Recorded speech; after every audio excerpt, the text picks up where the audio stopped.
Wayne Swan has cut $34 billion to try and scramble back into the black, but he's also delivered some sweeteners to an electorate that's soured on the Gillard government. Business won't be happy. The promised tax cut has been cashed in for a battler's bonus, and those sorts of compromises are littered throughout this budget. Shortly, we'll take a look at the economics and politics of this budget, and I'll be speaking to the Treasurer and his shadow. But first, this summary from Mark Simkin. Wayne Swan expects to deliver Labor's first budget surplus in nearly a quarter of a century. Last time it happened, there was communism in Eastern Europe, apartheid in South Africa, and a new show called Seinfeld on American television. We're not back in the black just yet. It's a surplus forecast, not a surplus delivered. Right now, we're actually deeper in the red.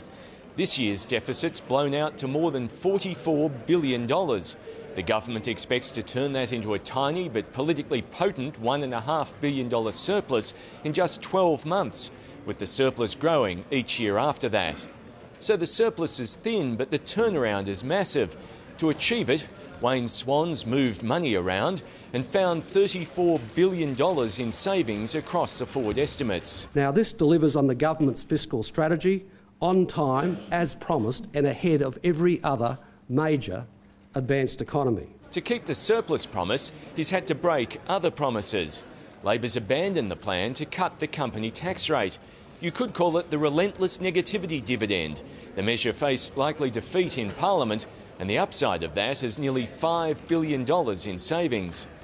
The government's also dropped its plans for a 50% tax discount on interest income, and its promise to give taxpayers a standard work-related expenses deduction. The government says the measure is no longer needed because it's raising the tax-free threshold. Superannuation changes that would have helped older Australians have been deferred, saving $1.4 billion. Australia's foreign aid budget will continue to grow, but at a reduced rate, delivering nearly $3 billion worth of aid to the budget bottom line. That'll cause some political ripples. Kevin Rudd certainly won't be impressed. But it's a decision to cut the company tax cut that's likely to make big waves. Not at all.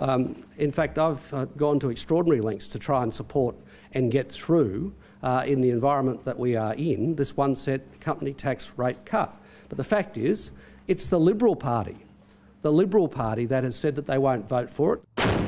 As expected, defence spending's in the crosshairs.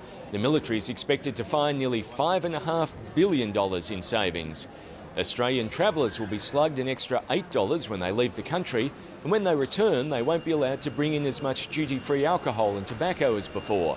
Most of the pain will be felt by the wealthy. People earning more than $300,000 will pay twice as much tax on their superannuation, earning the government nearly $1 billion. The living away from home allowance paid to travelling executives will be further tightened, saving another $1 billion. We've done the hard yakka in the changed conditions and all of the global headwinds that we've faced. We've still come back to surplus because we reckon it's the right thing to do. While Wayne Swan is taking with one hand, he's giving with the other. The money saved by scrapping the company tax cut will go into a new Benefits of the Boom package worth $3.6 billion. A good chunk of that will be spent increasing payments made under the Family Tax Benefit Part A. Around 1 million families will receive at least an extra $300 a year. That's on top of the already announced school kids bonus, which is worth $2 billion over 5 years.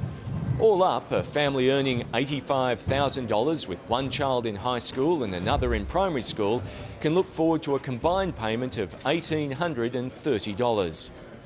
There's also $1 billion in extra income for the unemployed, some students and low-income parents with young children. Singles will get an additional $210 a year, couples $350.